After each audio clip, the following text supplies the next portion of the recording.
So I went home. I opened up my computer and pulled out an Excel spreadsheet because that's my happy place. And just started typing and ideas and running numbers and just figuring out, like sketching in my notebook and just how would this work and what would it include and just, involving the community, involving social skills and self-awareness of these kids. So not just academics, which is where it started, but just making a difference in the kids' lives for the better. You can see them becoming just better kids before your eyes. And so while it started as an academic focus, it ended up as being maybe not even as much about the academics, even though it happened and they all grew and they're all going to be totally prepared for school next week. But it was really about bonding, relationship building, being social with each other, working together, working through things, working through adversity, just all of that. And it was incredible to see. Yeah. And I had no idea how much I would, just in 8 weeks, 40 days, really, bond with these kids to the point of tears at the end. Really? The kids were crying because it was over. And it was just so touching. And it wasn't because of anything other than they felt good when they were there. Yeah. Your energy just feels so like you're excited about life, about everything. And I feel like that translates perfectly into kids who are full of energy and crazy people, and I don't really like to be around them. So my question for you is, what is it about high school kids specifically that you feel like you can affect their lives in a positive way? I just always have really loved kids. And so from the time I was really little, I think I really wanted to be a dad. And so I was really excited to be a dad. When you're little, you just think you want to be a big brother. Yeah. Like that was just, okay, I want to be a big brother. And I never had a chance to be a big brother.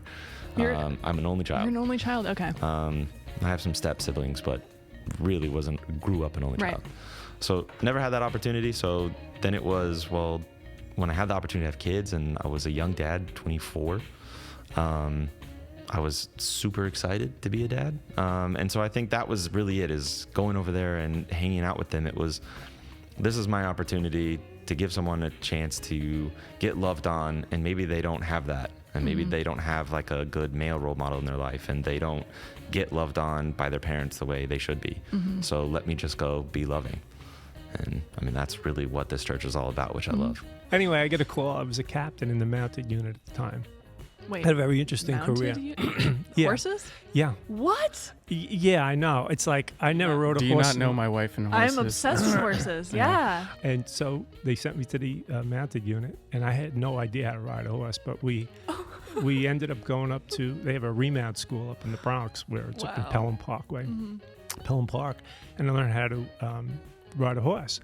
I didn't go for like 10 weeks in a row. I'd have to go because I was running a unit. There were 6 stables, 105 horses all around New York. And I finally, figured it all out. And and the final exam was you had to ride a horse from the Bronx back to Manhattan. What? It was so wild. Do you have like GPS on the horse? No. I went with a remount guy. We just took off. And you have to cross bridges, which horses do not like to do. You have to go across puddles, going through neighborhoods. I threw 2 shoes, horseshoes during that time. And finally made it back, and it was like 17 miles. And they were like... That is crazy. And so those horses are massive, too. Oh, yeah. Was that like... I had a great horse. He was came off the track. We used to call him Richie Rich. He was like Arnold Schwarzenegger. He was like a big chestnut, but he bore out to the wrong side when he raced. But he was tremendous. He was like 17 and a half hands. So when I threw my leg up, I was like 10, 11 feet in the air. When you're at the ground zero, and I was able to go out a few times, even though I had me assigned there, like basically, just leave because I couldn't stand being inside all the time. Just go over and see how guys were doing and try to do it. And you'd hear the beepers from the firefighters. They have those beepers that go off when they don't move. And there was hundreds of those beepers going off all the time. And eventually they finally, ran out of power. But after the first day, nobody came out of that building or that complex alive. And it was because there was so much smoke and so much heat and so much debris. And there was not even a cement block. It was just all pulverized. Oh. It was incredible. Yeah.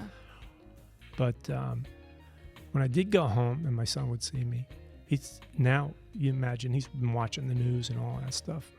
Dad, did you arrest Osama bin Laden yet? And, that's hard. Yeah. It was just a really bad day. But I'll never forget it, though. It was also, it makes you wonder, why are you here? How come I'm here and they're not? Right. And so I always tried to live my life good since then. Yeah.